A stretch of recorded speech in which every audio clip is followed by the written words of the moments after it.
ils ont longtemps été en guerre. Il y a quelques années, Michel Drucker en voulait énormément à Laurent Delahousse.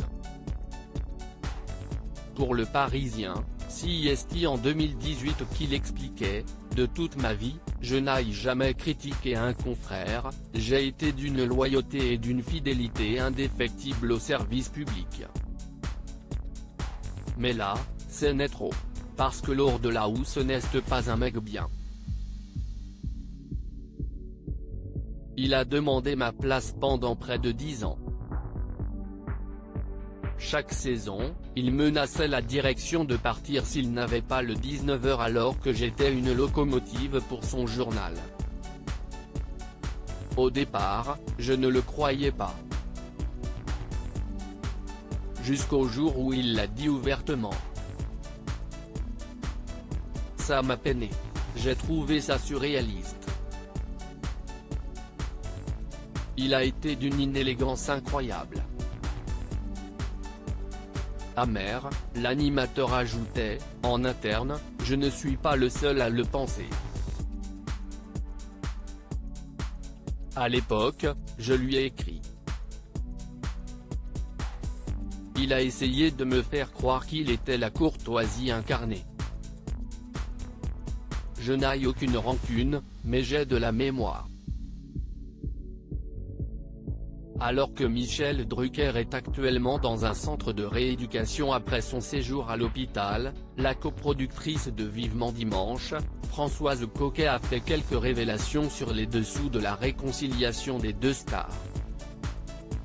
Pour Le Parisien, elle a expliqué, Xavier Couture, le numéro 2 de France Télévisions de l'époque, est venu nous dire qu'il prenait notre place et que ce n'était pas négociable. Il a eu le malheur de dire avec moi, fini le blues du dimanche soir.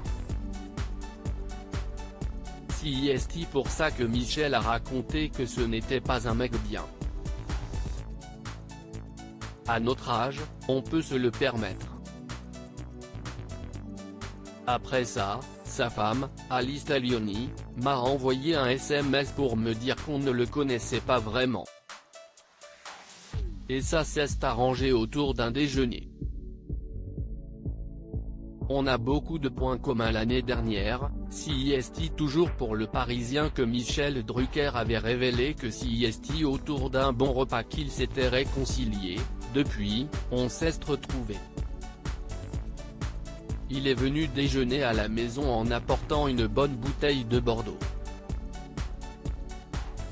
J'ai été surpris par son inquiétude et sa timidité. On a beaucoup de points communs, notamment une passion pour le cinéma. Ça serait amusant qu'on co-présente une émission.